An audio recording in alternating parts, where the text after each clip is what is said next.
હવે તો આપણે ભૂંગળા બટેટામાં 1.5 લાખ ને 5,000 રૂપિયા ઉભા કરવા પડશે ને. તો હું હાલ બટાટા લઈ લે વેચવા વયા જવી. ઉભા રહો, બટાટા વેચવા નથી જવું. મારા લગ્નની કેસેટ જોતા જોતા બટાટા ખાવી. ના રે ના, બટાટા વેચવાના છે.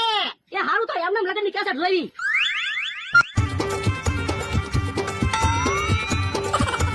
ભાઈ રસોઈની કેટલી વાર છે?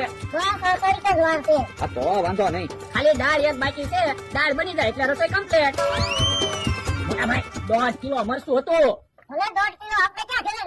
આ એ હાસું ખાવાનું તો અહીંયા જ છે ને બધાને. હે ભાઈ, મસાલામાં કઈ ઘટતું ના ને?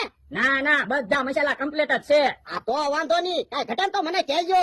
એ હારું. મોટા ભાઈ હવે દાળમાં તવીથો તો ફેરવો, નકર દાળ તળીએ સોટી જાહે. જો તવીથો.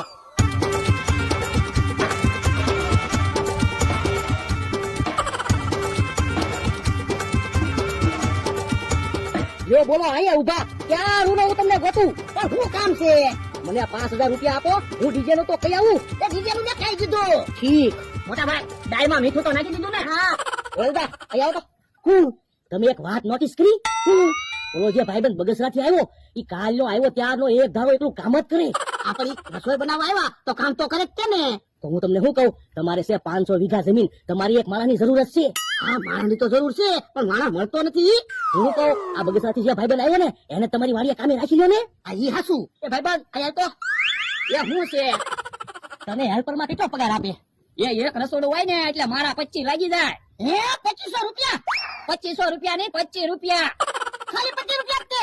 તો હું અમારા મોટા ભાઈ રસોડાના 75 રૂપિયા લે, 25 રૂપિયા ઈ રાખે, 25 રૂપિયા અમારા બેનો ખર્ચો લાગે, 25 રૂપિયા મને આપે. તો બોલ ભાઈબંધ, તારે ભોળા દાદાની વાડીએ કામે રહેવું છે? દાદા પગાર હું આપશે? એ રોજના 50 રૂપિયા, મહિને 1500 રૂપિયા. હે 1500 રૂપિયા પગાર આપશો? હા. અને મારો ખાવાનો ખર્ચો?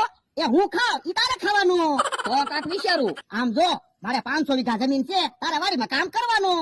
રોજના કામની વાત ક્યાં કરો, કાલ્યો આવ્યો ત્યારનો ઈ એકલું કામ જ કરે, ઘડીકે બેઠો નથી. લ્યો ઈ હાસુ. આમ જો, આજથી તું મારો માણા, રસોડું પતાડે પછી તું મારી વાડીએ કામે રહી જજે, બરોબર? એ હારું. જોયા, તારે હવે છે ને ભોળા દાદાની વાડીએ જલસા છે. હે અમથા જમવાનું ચાલુ થાય ને એટલે પેલા આપણે જમી લેવું છે. હા હા, જમી જ લેવું છે. મારે તો 5 લાડવા ખાવા છે. લાડવા ઓછા ખાજે, નકર નડી જાહે. મને તું કેમ આવો, તું લાડવા ઓછા ખાજે.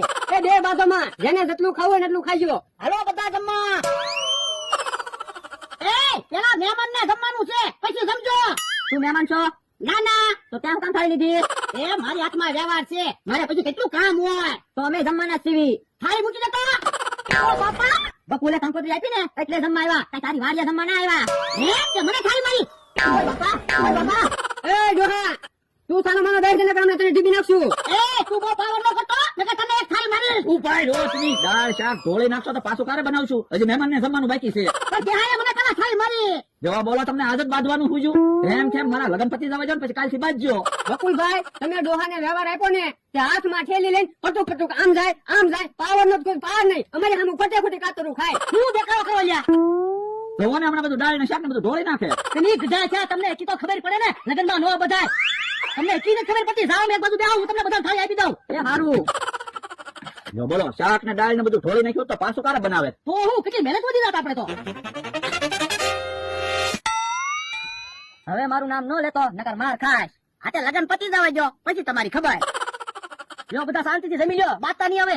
અમથા હવે આપણે શાંતિથી જમી લો, હવે ન બાતતા. એ હારું. જમવા મોટો નિરાતે. હે બકુલભાઈ, તમારે જમી લેવું? એ ના ના, ભોળા દાદાની જમે છે તો મેં કીધું ભાવ દેવો પડશે ને. હા, ભાવ તો દેવો જ પડશે, નકર ખોટું લગાડશે. જમરૂ કાકા, રસોઈ બહુ સારી બનાવી હો. લાડભાઈ બહુ મીઠા છે હો.